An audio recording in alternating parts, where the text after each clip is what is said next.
नमस्कार बंधु आमार चैनले सकल गांजी स्वागतम। आजकेर ब्लगटा आरम्भ करছি আমি এখান থেকে। বাজে এখন এই যে সকালের 9টা। সুমি চলে এসেছে, ওর তো 8:30টার সময় ছুটি ছিল।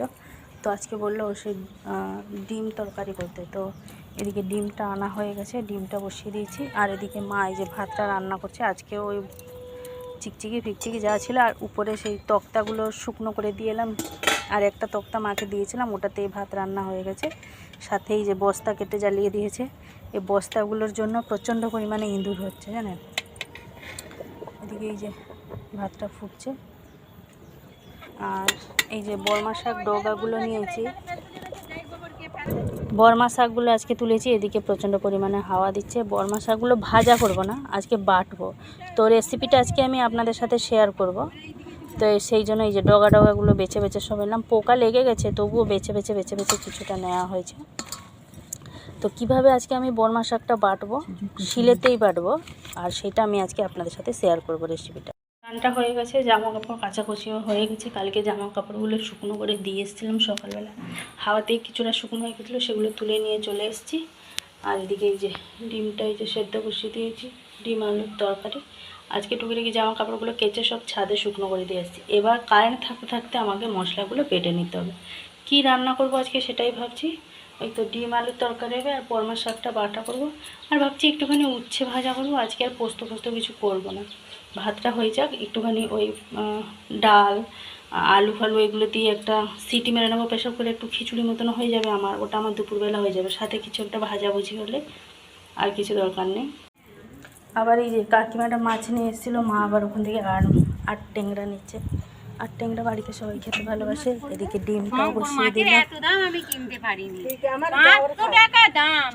আমার দাওয়ার খায় আর বাজারে বিক্রি হচ্ছে 500 টাকা কেজি। আমি একদিন 200 নিয়ে গেছি 100 টাকা দিয়ে, আমি খাবো বলে। যাবো মানে এসে গেছি, আবার রান্না করে আবার সর্ষে বাটতে হবে।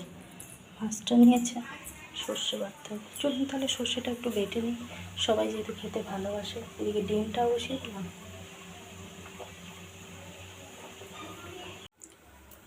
এই যে চলছে এখানে, এটা হচ্ছে একটুখানি আলু কুমড়ো গাজর সব কিছু কেটে একটুখানি ভেজে নিয়েছিলাম। আর ছোলার ডাল মুগের ডাল দিয়ে ভেজে দুটো ভাত দিয়ে বসিয়ে দিলাম। খিচুড়ি মতন আমার হবে দুপুরবেলা। আর উচ্ছে আলু ভাজা করবো। এগুলো হচ্ছে আমার আজকে লাঞ্চের মেনু। আর ওদের তো ডিমটা তো সেদ্ধ করে ফেললাম, কিছু করার নেই।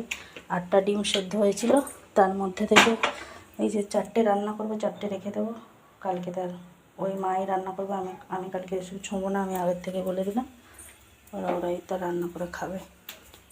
এদিকে এই যে রান্না করার অবস্থা এই। ওদিকে উচ্ছে আলু ভাজাটা বসিয়ে দিই, কারণ নিরামিষগুলো আগে রান্না করে নিচ্ছি, তারপরে মাছ আর ডিমটা রান্না হবে। এই যে বসিয়ে দিয়েছি খিচুড়ি, অন্যদিকে এই যে উচ্ছে আলু ভাজাটা বসিয়ে দিলাম। আর একটা এই যে প্রত্যেকবারের তেলটাকে আমি যে ঢালি এই যে প্যাকেট তেলটা, সেটা একটুখানি ফাঁকা থেকে যায়, ঠিক এত পর্যন্ত থাকে বোতলে। কিন্তু আজকে দেখলাম এইটা ঢাললাম, এই যে ভর্তি হয়ে গেল। আরও একটুখানি ছিল, যেটা উচ্ছে ভাজার মধ্যে দিয়ে দিলাম। বুঝতে পারলাম না ব্যাপারটা কী হলো। তাহলে এটা কি পরিমাণটা একটুখানি বেশি ছিল তেল প্যাকেটে নাকি, মানে পুরোটা তো ভর্তি হয় না, এত পর্যন্ত থাকে। প্রায় তো দেখেছেন আমি তেলের ভিডিও ঢালার পরে ভিডিওটা করে আপনাদেরকে দেখিয়েছি। আজকে ঠিক বুঝতে পারলাম না ব্যাপারটা কী হলো। তাহলে তেলের পরিমাণটা কি বেশি ছিল হবে হয়তো। এদিকে এই যে ডিম আলুর তরকারিটা হয়ে গেছে। অন্যদিকে এই যে বসিয়ে দিয়েছি মাছ ভাজাটা রান্না করবো বলে। মাছটা প্রচণ্ড পরিমাণে ফাটছে, সেই কারণে এই যে ঢাকা দিয়ে দিয়েছি। এবার শুকনো ডিম আলুর তরকারি দিয়ে ভাত খাবে।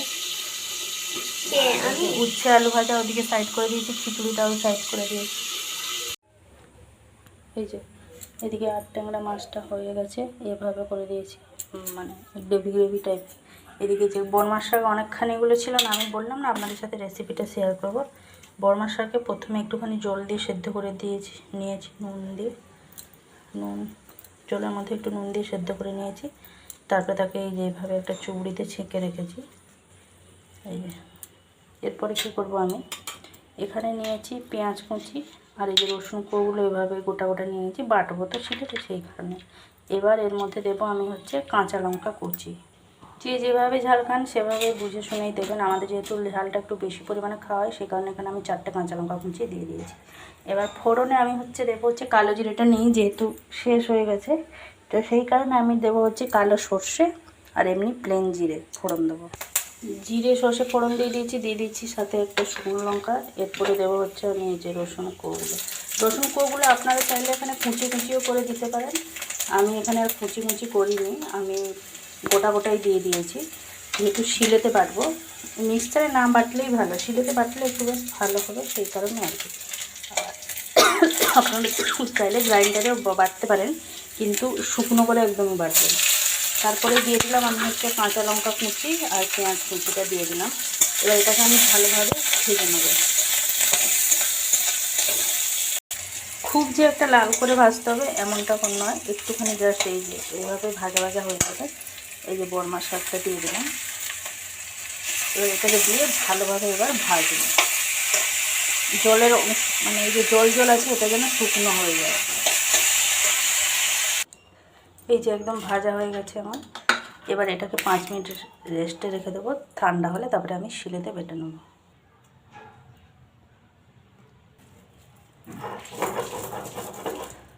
5 মিনিট রেখে দিয়েছিলাম, এবার এই যে বেটে নিচ্ছি।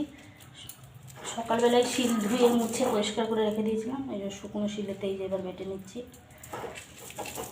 বরমার শাক ভেজে বাটা এইভাবে আমি যেভাবে আপনাদেরকে দেখালাম ঠিক সেভাবেই করবেন, দেখুন খুব সুন্দর লাগে।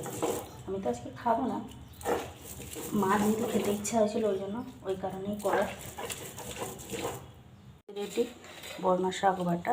রেসিপিটা সকলে দেখে নিলেন, ভালো লাগলে অবশ্যই আমাকে কমেন্টস করে জানাবে। আর একবার এইভাবে করে দেখবেন, খেয়ে দেখবেন কেমন লাগছে, আমাকে অবশ্যই জানাবেন। তো আজকের এই যে রান্নাবান্না কমপ্লিট। নমস্কার বন্ধু, আমার চ্যানেলে সকলকে জানাচ্ছি স্বাগতম। আজকে আমাদের দুপুরে লাঞ্চের মেনুগুলো দেখুন। এদিকে আছে বরমার শাক বাটা, এই রেসিপিটা সকলেই আমার চ্যানেলে পেয়ে যাবেন।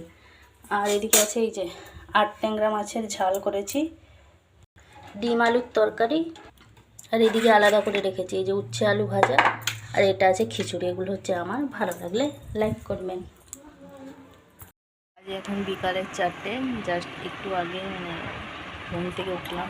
এত ঘুম যায় না কেন, দুপুরবেলা খাওয়া দাওয়ার পর থেকে আর একদমই ভালো লাগে না, বুঝুন না, ঠান্ডার জন্য সর্দিটা বাইরে প্রকাশ পাচ্ছে না, ভিতরেই থেকে গেছে, মানে একদম পুরো জমে গেছে সর্দিটা, ওইভাবেই হচ্ছে। আর একদমই ভালো লাগছে না। এই যে জামা কাপড়গুলো সব তুলে এনেছিলাম, এনে সব জড়ো করে রেখেছি। শুনুর আবার 5:30 থেকে পড়া আছে বিকালে, ওই জন্য ঘুম থেকে উঠে এখন একটুখানি বসে যে এইসব ছাদে জামা কাপড়গুলো ছিল এগুলো শুনু সব তুলে নিয়ে এসছে, ওকে বলেছে। এখনও কিছু ভালো হয়নি, সব পড়েই আছে। একটুখানি বসেও টাইম লস হয়ে যাচ্ছে, কী করবো এখন সেটাই ভাবছি। ওদিকে রুটিও করতে হবে, অনেকখানি আটাও মাখিয়ে নিয়েছি,